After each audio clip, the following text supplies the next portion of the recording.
कि जैसे मैथ्स और रीजनिंग जैसे सब्जेक्ट है ना, तो आपको देखिए कई बार हमने मैथ्स सर बहुत बार पढ़ लिया, जब टीचर पढ़ाता है तो समझ में आ जाता है, लेकिन बाद में भूल जाते हैं। तो ये क्यों होती है समस्या? इसका सिर्फ एक ही तरीका है कि जब आपका टीचर मैथ्स पढ़ाता है ना आपको, तो उसके बाद आपको बुक से करने पर ही कॉन्फिडेंस आएगा। मैथ्स ऐसा सब्जेक्ट है, रीजनिंग ऐसा सब्जेक्ट है, इन दोनों सब्जेक्ट्स में ना प्रैक्टिस की जरूरत होती है बच्चों।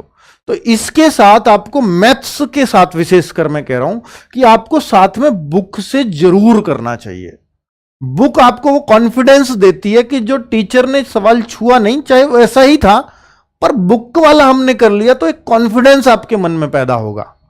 और उसके जैसे अगर साइड बाय साइड कुछ और सवाल हो जाएंगे, तो जो मैथ्स का कॉन्फिडेंस आएगा ना, वो बुक करने से आएगा हमेशा। केवल क्लास के क्वेश्चन करने से या क्लास करने से कॉन्फिडेंस मैथ्स में कभी नहीं आ पाएगा।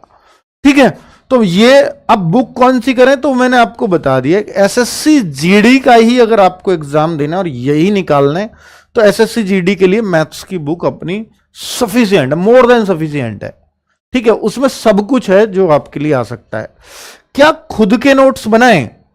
बहुत सारे बच्चे क्लास में पूछते हैं, सर हम अपने नोट्स बनाएं या हम नोट्स से पढ़ें? बच्चे जब नोट्स तो हम आपको प्रोवाइड कराएंगे, चाहे आप बनाओ या मत बनाओ, हर क्लास के नोट्स आपको दिए जाएंगे। बट आप खुद के बनाएं या ना बनाएं, इसमें अगर आप कंफर्टेबल हैं कि सर मेरे का बहुत समय नहीं जा रहा है, मैं क्लास के साथ ही तैयार कर ले रहा हूं और तैयार करते करते ही मुझे याद हो जा रहा है, तो आप नोट्स बनाओ। वरना तो आप अपना ना शॉर्ट नोट्स बनाओ कि बस मेन मेन पॉइंट लिखो, और उन मेन मेन पॉइंट, जैसे मान लीजिए आपके टीचर ने 4-5 पेज पढ़ाए, पर आप सिर्फ पॉइंट लिखो और उन पॉइंट को ही फेरो कि क्या इन पॉइंट्स को जो मैंने लिखे हैं कि इनसे मुझे पूरा टीचर का पढ़ाया हुआ याद आ रहा है, तो वो होता है शॉर्ट नोट्स। और अगर वो आप ये सोचते हो कि नहीं सर मुझे तो फिर टीचर का पढ़ाया हुआ याद नहीं आ पा रहा है, तो फिर वहां पर आप देखो कि आपने शॉर्ट नोट्स जो बनाए और आपको जो नोट्स हमने प्रोवाइड करवाए हैं, टीचर ने जो सब कुछ डिट्टो पढ़ाया होगा, वो हम आपको नोट्स प्रोवाइड कराएंगे, हर क्लास की पीडीएफ उस क्लास के आगे ही लगी होगी एप्लीकेशन में। तो वहां उससे आप मिलान कर लें, तो आपको बार बार क्लास नहीं देखनी पड़ेगी।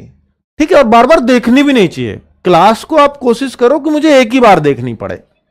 ठीक है, बार बार देखोगे तो वो आपका टाइम जाएगा, और उतना टाइम अब आपके पास नहीं है।